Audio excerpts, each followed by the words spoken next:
بسم اللہ الرحمن الرحیم باب ما جاء فی البول۔ خلاصہ باب یہ ہے کہ اس باب میں علامہ نیموی رحمۃ اللہ علیہ نے 3 حدیثوں کو ذکر کیا جو بول کے حکم کے متعلق 2 مسئلوں کو دلالت کرتی ہے۔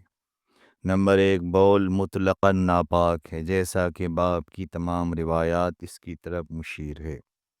نمبر 2، رشاس البول یعنی بول کے چھینٹوں سے نہ بچنا موجب عذاب ہے، جس پر باب کی پہلی اور تیسری روایت دلالت کرتی ہے۔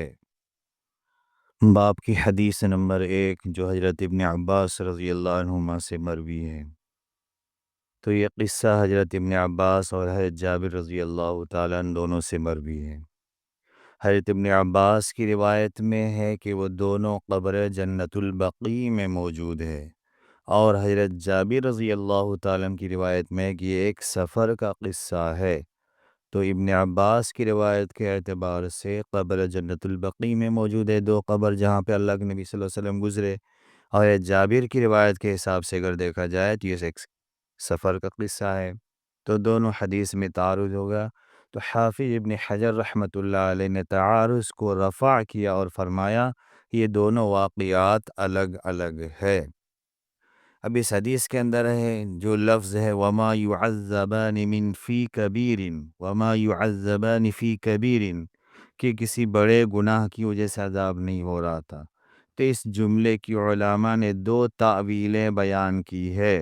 پہلی تاویل یہ ہے کہ دونوں گناہ ایسے ہیں کہ ان سے بچنا مشکل کام نہیں تھا، اس اعتبار سے وہ کبیرہ گناہ نہیں ہے۔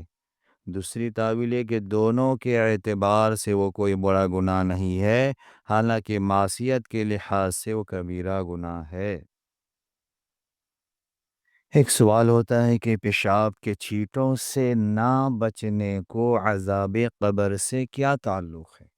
تو اس کا جواب دیا گیا ہے کہ طہارت عن البول عبادات اور طاعات کی طرف پہلا قدم ہے، اور قبر میں سب سے پہلے نماز کا حساب لیا جائے گا، اور طہارت نماز سے مقدم ہے، اس لیے عالم آخرت کی پہلی منزل یعنی قبر میں طہارت کے چھوڑنے پر عذاب دیا جائے گا۔ اس باب کے حدیث میں کچھ الفاظ ہے، کیا ہے؟ البول، اس کی جمع ابوال، البول پیشاب، جمع اس کی ابوال، یعذبان عذاب دینا، تعذیب مضارع مجہول ہے، یعذبان تعذیب سے، تفعیل لا یستتیر چھپ جانا، لا یستتیر